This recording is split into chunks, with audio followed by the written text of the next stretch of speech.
untuk yang terakhir Bapak, gimana harapan Bapak untuk masyarakat agar bisa lebih rutin dalam mendengar dakwah dari para dai? Pesan yang ingin Bapak disampaikan kepada masyarakat dalam mendengarkan dai-nya, mendengarkan hasil dakwah dari seorang dai di masyarakat itu Bapak? Ya, dakwah itu kan proses penyampaian pesan. Ya.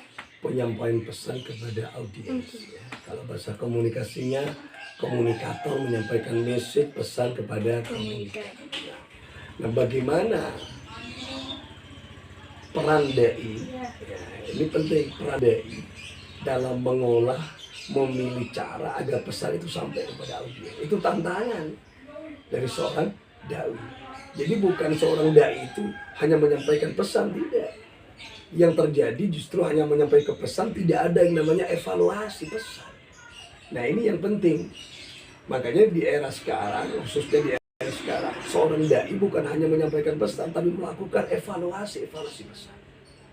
Nah, sebaiknya saran saya, sebelum dai menyampaikan pesan, maka harus melakukan yang namanya penelitian, research.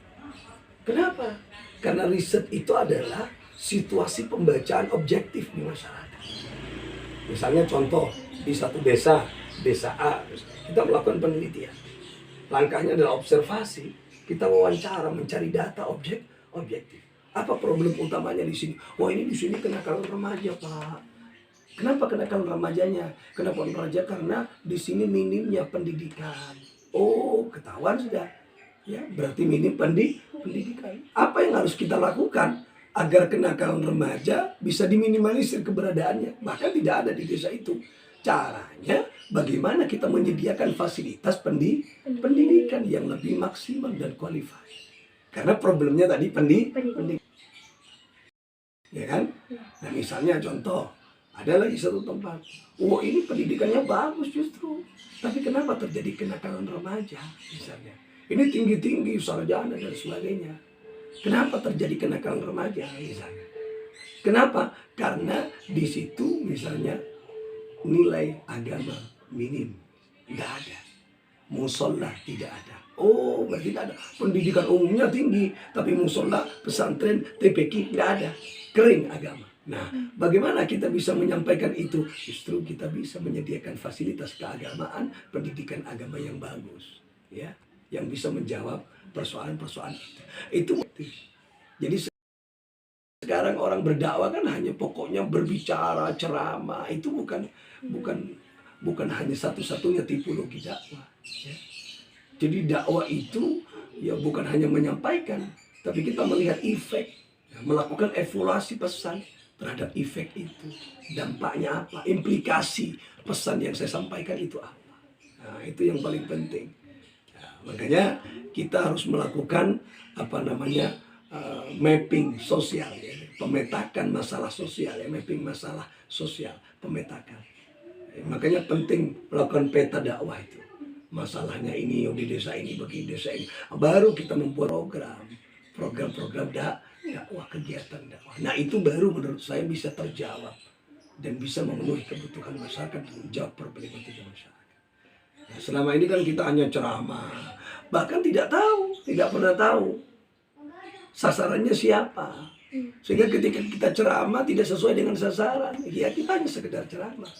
Ya dapatlah secara subjektif, dapat pahala, namanya menyampaikan. Tapi tujuan dakwah kan bukan hanya pahala personal. Kalau hanya pahala personal kan jangan berdakwah, wirid saja, ya kan, zikir di keheningan malam. Ya. Makanya nilai dakwah itu ada nilai individualistik dan ada nilai sosial. Itu dakwah. Itu mutlak gitu. Dakwah ada nilai sosial. Jadi kalau tidak ada nilai sosialnya bukan dakwah menurut saya itu. Kan bukan penyampaian. Kalau tidak ada nilai sosialnya. Itu namanya ya nilai pribadi. Ya. Zikir aja kalau ingin dapat pahala. Tapi kalau berdakwah bukan sekadar bagaimana masyarakat itu berubah. Itu sangat penting sekali. Nah, itu yang menurut saya kita harus melakukan pemetakan agar pesan itu tersampaikan. Itu yang pertama. Yang kedua, nah kita tadi setelah kita melakukan pemetakan itu kita akan tahu, ya, karakter masyarakat apa? Maka kita menyentuh masyarakat dengan kelembutan. Maka kita menyentuh masyarakat dengan kemesraan. Maka kita menyentuh masyarakat dengan emosi yang itu bisa masuk dalam karakter masyarakat. Itu lebih cepat ditangkap pesannya daripada tidak memahami emosi masyarakat. Itu lebih cepat. Misalnya ada orang yang tidak sholat. Tidak sholatnya langsung Anda pokoknya udah sholat, Anda haram, Anda ini sholat itu adalah wajib, hukumnya ini, hukumnya ini. Nah, Anda belum tahu problem dasar mereka tidak sholat apa. Ketika ditanya, oh dia pesantren, justru dia santri. Oh, kok tidak sholat? Nah, karena pada waktu itu mendapat ujian problem hutangnya banyak. Cara yang tepat bukan mendakwai dia pahalanya besar. Dia wong tahu sudah, bahkan yang ceramah kalah alimnya kepada yang diceramai. Caranya bagaimana? Kita tanya problemnya apa, Bapak saya begini, saya begini. Saya sadar kalau sholat itu dosa kalau ditinggalkan begini. Tapi saya problem ini, saya ini. Nah, bagaimana? Kita berdakwahnya melalui apa? Melalui harta tadi. Berapa Pak hutangnya Pak? Saya punya hutang 2 juta, 20 juta. Oke Pak, saya kasih bantu begini. Kalau kita punya uang cash, kita kasih cash. Kalau tidak, kita bantu Pak. Agar bagaimana caranya untuk bisa selesai itu. Nah, kalau itu terjawab, insya Allah Bapak itu rajin lagi. So, itu lebih efektif daripada kita ceramah aqimis sholata bidzikri. Wong itu sudah tahu apa ya. Makanya ini penting kita mengetahui problem dasar masyarakat, sehingga dakwah-dakwah kemesraan, dakwah-dakwah kesejukan tanpa kekerasan. Belakangan ini kan beberapa hari ini ada bom bunuh diri. Nah, ini mencerminkan apa? Apakah Islam seperti itu? Ketika ada orang yang bertanya kepada Nabi, ayyul islami khairan? Ya Rasul, Islam yang baik seperti apa? Maka Nabi mengatakan, tut'imut ta'am wa taqra'us salama ala man arafta wa man lam ta'rif. Kata Nabi, Islam yang baik itu ada tut'imut ta'am, memberikan makan kepada orang yang butuh makan. Ini sifat apa? Kepekaan sosial. Itu dakwah. Ya.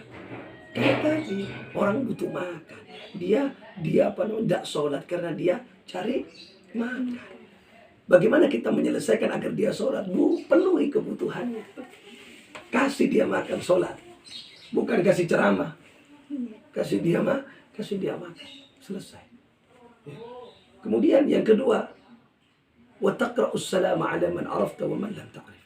Menebarkan kedamaian, keselamatan, kesejukan kepada siapapun saja. Kepada orang yang dikenal, wa man lam ta'rif, maupun orang asing. Wa man lam ta'rif itu bisa diartikan orang yang tidak kenal, orang yang tidak asing. Artinya siapapun saja, kita harus menebarkan kedamaian. Bukan ngebom aja. Kalau bom bunuh diri itu damai atau apa itu? Itu bukan damai. Itu membuat kerusakan, itu keresahan justru masyarakat rasa. Dan itu bukan Islam yang baik, kata Nabi. Ini sahih hadisnya ini. Nah, makanya di era-era sekarang ya, kita manfaatkan agar kita belajar melalui pandemi, melakukan evaluasi